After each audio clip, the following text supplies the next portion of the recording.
Buildings getting roofs ripped off, houses getting lifted up. Thankful to be okay. Thankful to be alive. Water worries why most of Washington state is now under a drought emergency. The water going off to the ocean too early. Unbearable actions. Lessons on what you should never do when encountering a bear. How irresponsible and potentially deadly it could be for that cub. Here at Roar, the weather phenomenon that brings the roar of 1,000 lions to a West Virginia mountain. You can hear it all through this valley, beyond those peaks, all of these fields here. Plus the teen angler who just hooked a state record. From our nation's capital, this is the National Weather Desk. Good morning and welcome to the National Weather Desk. I'm meteorologist Steve Rudin from WJLA in Washington, D.C. Severe weather struck Ohio overnight and there's significant damage. 2 possible tornadoes touched down, the first in Champion, about an hour east of Cleveland. The storm damaged homes, uprooted trees, and took down power lines. Another unconfirmed tornado struck Portage County. One family said they barely had enough time to get to their basement after seeing the funnel cloud. There are no reported injuries. There's also damage in central Ohio. Mike McCarthy is in Bucyrus, just north of Columbus this morning. This is one of the many big downed trees we are seeing here now on this Thursday morning. And let's come back up here to the debris because it is a big pile of wood, roofing, and more, all of it getting ripped off of that building right there. But the winds here in Bucyrus were strong enough late yesterday afternoon to pick up this house and knock it from its foundation. The person who lives here is Eric Thomas. He was in the home when the storm hit. He said he could feel the house shake and then move all around him. It was really hard to process at first, and just thankful to be okay, thankful to be alive. His home certainly is among the worst damage we have seen, but other neighboring homes have some damage too. Also closer to downtown Bucyrus, cell phone video shows part of a roof missing from a dollar store. We're seeing more damage in the downtown area as well. And we know AEP Ohio has been busy overnight working to restore power to thousands of customers in Crawford County. We also know the National Weather Service is sending a team of surveyors here as soon as this morning. Severe weather risk returns today. The greatest threat, areas shaded in orange. That includes St. Louis, Evansville, Indiana, and southern Illinois. The Storm Prediction Center puts the threat at a 3 out of 5 for a possible tornado, damaging winds and hail. There's also a wider threat that extends from Texas to the Ohio Valley.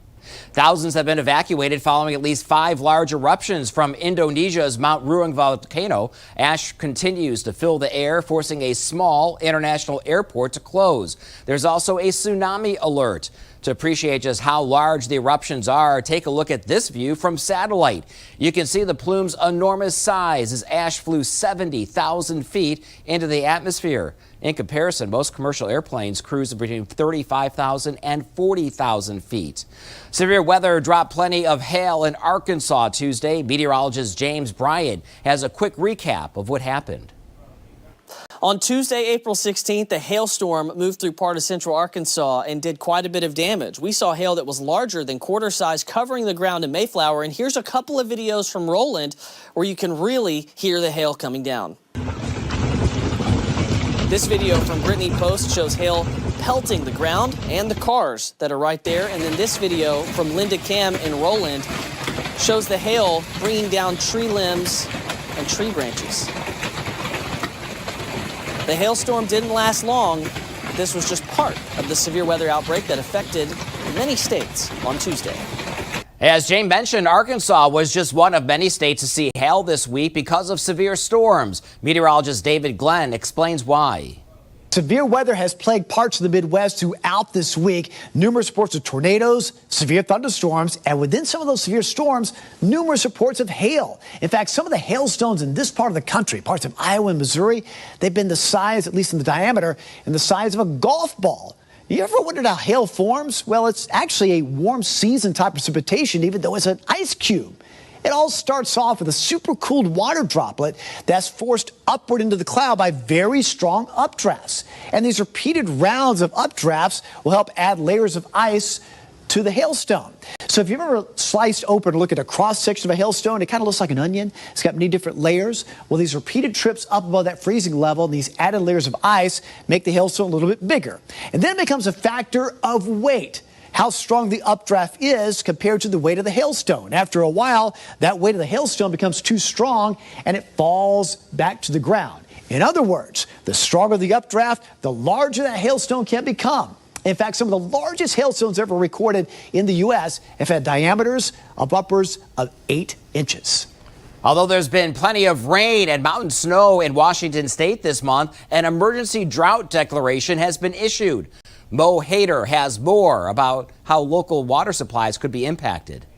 A combination of low snowpack and dry forecasts have prompted the state's ecology department to issue an emergency drought declaration for most of Washington. When we have precipitation coming down as rain instead of snow, like in these warmer winters, or when it melts off too early, that leads to the water going off to the ocean too early and then is not available at the times needed. Department officials say a drought is declared when the state's normal water supply is less than 75%. Right now, statewide snowpack stands at 68%.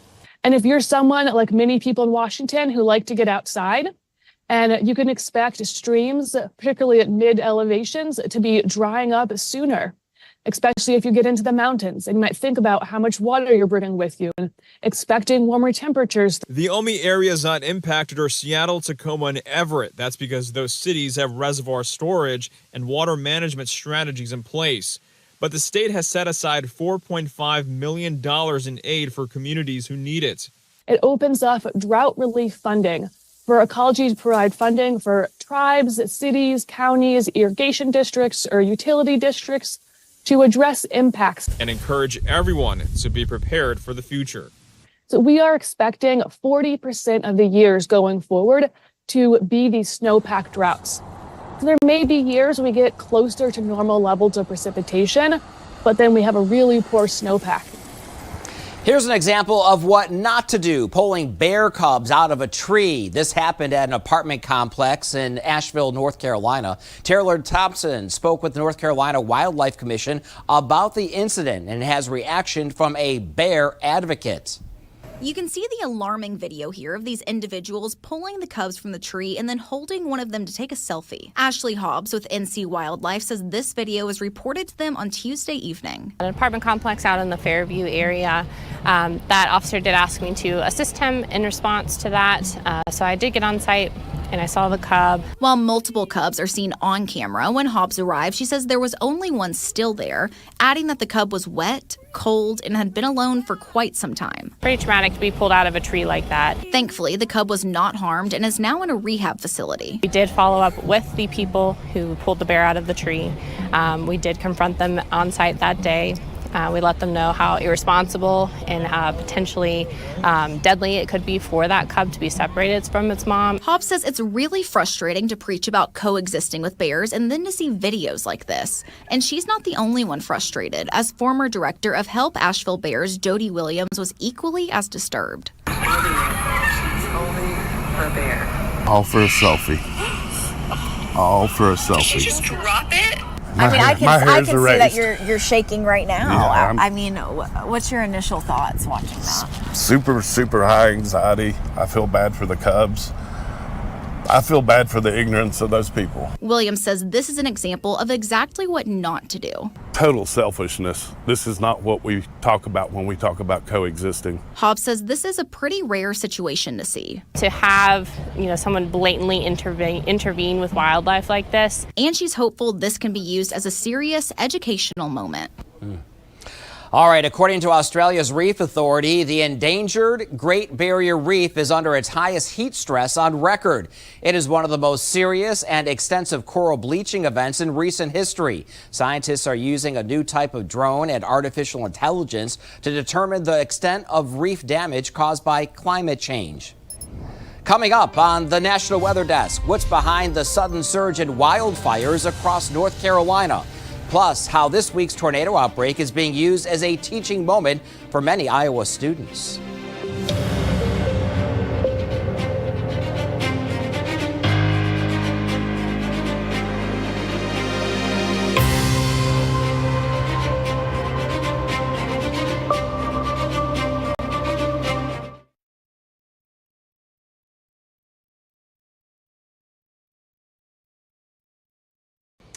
I'm meteorologist Charlie Lopresti with Look at the Northeast. There are no big storms in the forecast in the Northeast, but we're tracking a few rounds of showers. First one this morning. Here we are, 7 a.m. A line is running from northern New York all the way down through southern New England. This should peter out during the course of the afternoon, but notice there will be at least a chance for showers into and throughout the afternoon. Our next round is this feature right here that moves into the area on Friday. That's 2:30 in the afternoon. It should arrive in New England for Friday night and extending into very early Saturday. I'm meteorologist Jasmine Lomax with a look at the Mid-Atlantic region. We'll start off with a few showers moving out of the area. It looks much better by the afternoon. However, another weather maker is going to lead to showers on Friday, and that's how we start the day. The rain will continue into the afternoon. High temperatures will reach the 40s through the 80s. Then overnight will start to get cooler, dropping to the 40s, 50s, and 60s. Good Thursday morning. I'm meteorologist Michael Ehrenberg with a look at your southeast regional forecast. We are looking at a mix of clouds and sunshine through parts of the southeast, but it will be mostly sunny from Virginia through south and North Carolina. Clouds, but little rain moving through parts of Georgia, Alabama, and Mississippi. There will be some showers near the Mississippi River Valley at the Arkansas line, and a line of storms probably heading into western sections of Tennessee and also northern sections of Virginia late in the day. Highs 80s to near 90.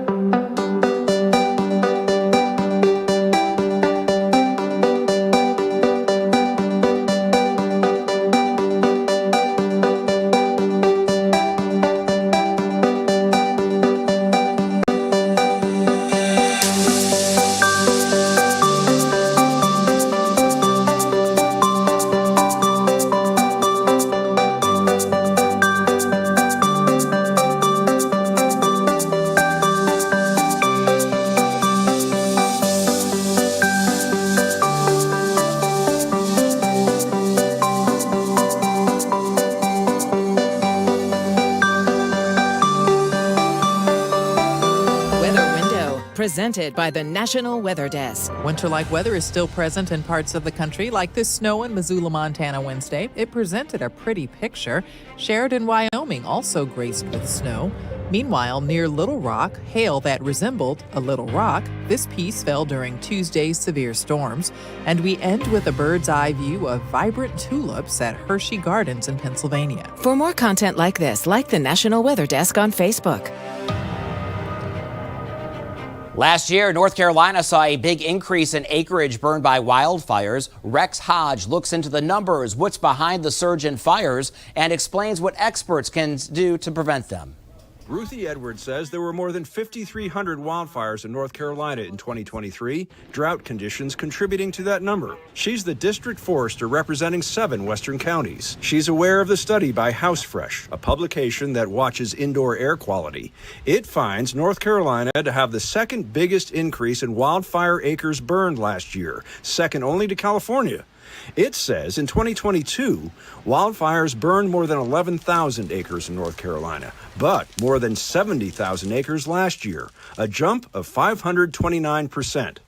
Edwards says the Forest Service can't validate those figures, but is in agreement it's human activity causing most of them. 99%, says the Forest Service. Careless debris burning being the biggest culprit. She advises more diligence. Keeping piles small and not tall, which is sort of one of our little lines, to contact your local county ranger to get guidance on whether it's a good day to burn or not, to not burn piles when it's dry and windy. Edwards says a permit should be obtained also before burning debris, available through the Forest Service online or from local fire departments. An Ohio teenager is making waves. She just hooked the state record for the biggest bluefish caught on record. Adam Clements catches up with the teen about her record-setting catch. It's a line we've all heard 1,000 times. I caught a fish this big. Except in the case of 15-year-old Jaylyn Parker, this is no tall tale. You see, Jaylyn's been fishing for as long as she can remember. But what happened on Sunday, April 7th, on the backwaters of New Richmond, she never could have expected. I picked up the jug and I started pulling on it, and he tugged once real hard. And I was like, this might be a pretty good fish. He was yanking on me, my hands were getting caught in the line.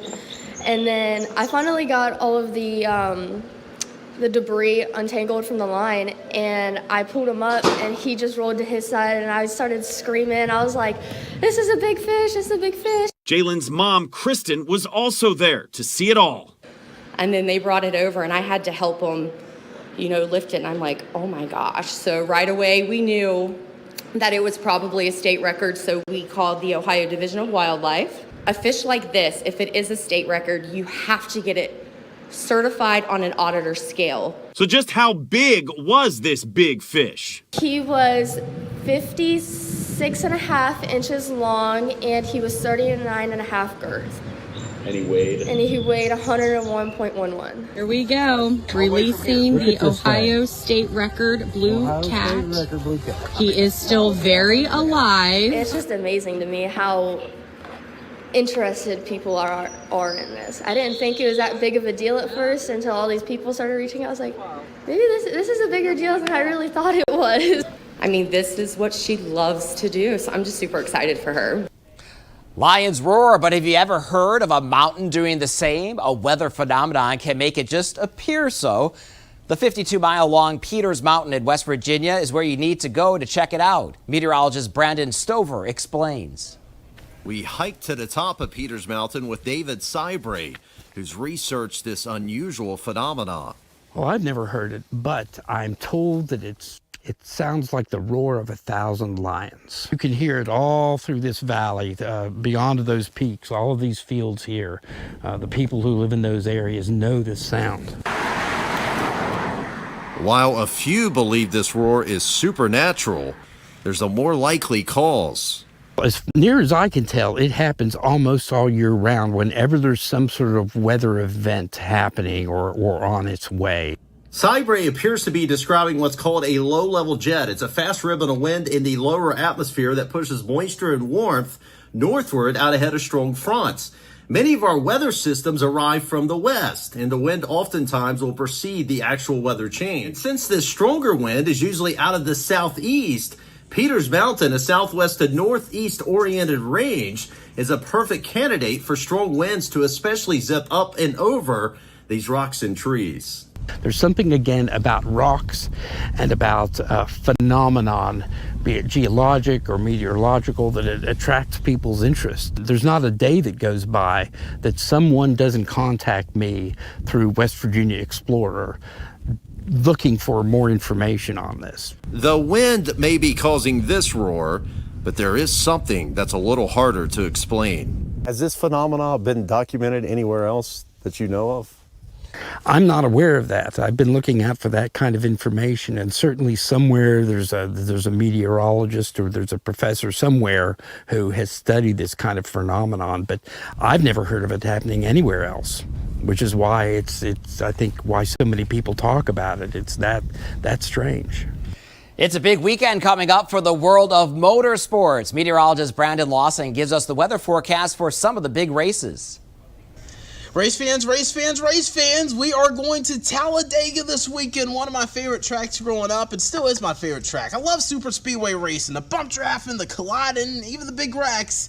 It's a lot of excitement, and unfortunately, I'm not a favorite of the forecast for this weekend. We've got some scattered showers and even some thunderstorms to track for Friday. Temperatures will be warm, it'll be muggy. That'll build up a few storms for the day. So the ARCA Series qualifying on Friday, as well as the Xfinity Series qualifying. A lot of campers going to be out. Just be careful with the thunderstorms and also with the heat and humidity. Want to drink plenty of water and duck inside if you hear that thunder roar. Now on Saturday, we're looking at more isolated storms. Temperatures will be a little bit cooler. I will say more clouds Saturday could limit some of the storms from forming, and with isolated storms with a track this big, you can get a storm in turn 4 and the rest of the track be dry, and that kind of helps NASCAR drive the track through the day. So just a heads up there. I think we could get at least one of these two races in, the ARCA race or the Xfinity race in on Saturday, but there could be some delays. Be prepared for that. Sunday, I do expect delays. There's going to be more widespread rain. We've got more moisture. We're going to be pulled up out of the Gulf of Mexico for Sunday, and an area of low pressure moving in. More prominent for Sunday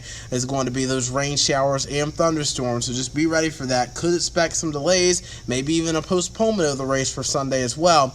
Unfortunately, not the best forecast for Talladega this weekend, but it could change. Keep your hopes up. And again, if you hear any thunder roar this weekend, go indoors and hear any severe thunderstorm warnings or tornado warnings that could be in effect as we go into the weekend. I'm meteorologist Brant Lawson. Take care and be safe in Talladega this weekend, race fans. And now time for a short break, but first we join a group of kayakers for a trip down the beautiful Ohio River.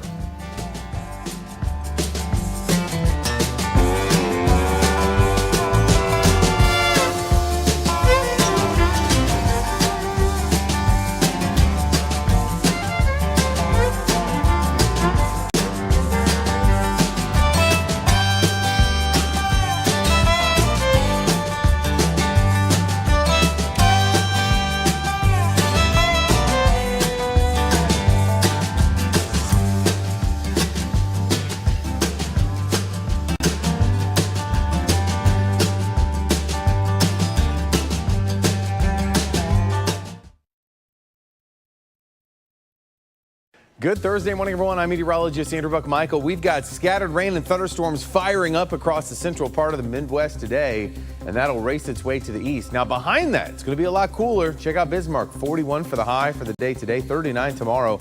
That rain shifts its way into the Ohio Valley overnight tonight into your Friday morning and racing out quickly, and that's going to leave all of us dry heading into the start of the weekend on Saturday. Definitely some cool temperatures, though, 50s and 40s all across the Midwest.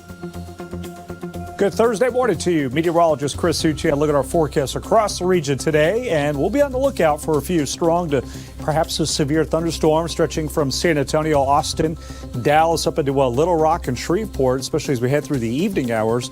Could get a couple storms with some wind and some hail. We step into that forecast Friday, and outside some patchy clouds, a little bit of a calmer day with a few showers possible. Notice those temperatures will be running a little on the cooler side Friday afternoon. Good morning. I'm meteorologist Rebecca Stevenson. Here's what's happening across the West. Those very warm temperatures from Nevada into Arizona, getting into Phoenix in the mid-90s. Now up to the Pacific Northwest, we still have very cool temperatures in the eastern part of Washington and Oregon in the 50s. That goes into Montana, where we're staying so cool with still that cool low pressure, bringing in some mountain snow showers in the afternoon. That's the scene from here.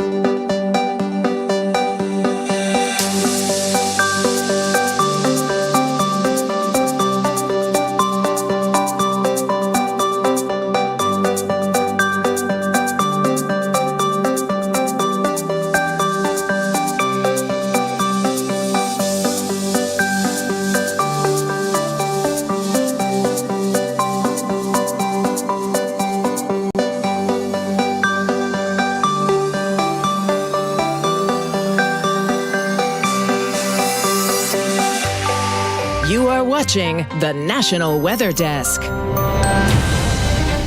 Many in Iowa are still cleaning up following severe weather earlier this week. As residents pick up the pieces, students from a local school district are also giving back. John Redfield has more.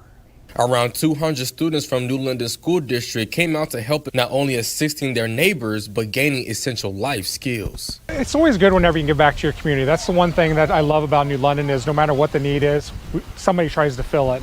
And so our school district always wants to try to give back to our community because they give us so much throughout the school year. Instead of learning math or English today, they're learning how to volunteer and help their community. I appreciate very much what our neighbors have done. The school has brought different classes out here and helped. They've cleaned up. There's a lot to be cleaned up yet, but they have done wonders. We just can't show our appreciation enough. For more weather content and the latest on severe weather, be sure to check us out on social media. You can find us on all your favorite platforms. Just search The Weather Desk, the National Weather Desk. We're back right after this.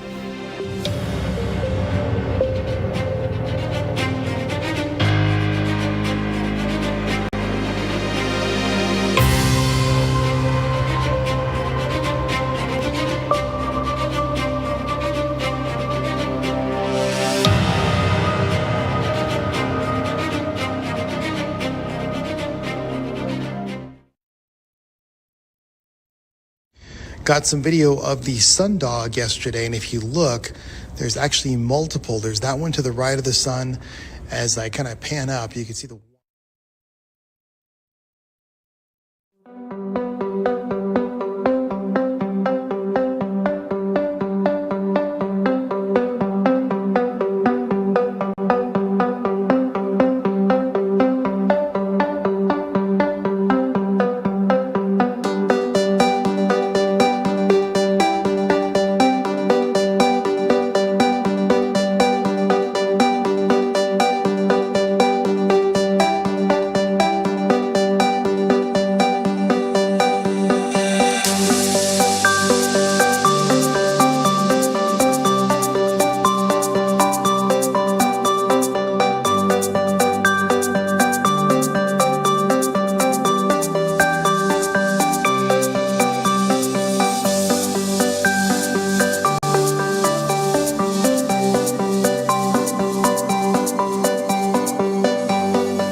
Thank you so much for looking in this morning. I'm so glad you were able to join me. I'm meteorologist Steve Rudin from WJLA in Washington, D.C. Have a great day, and we'll see you back here tomorrow.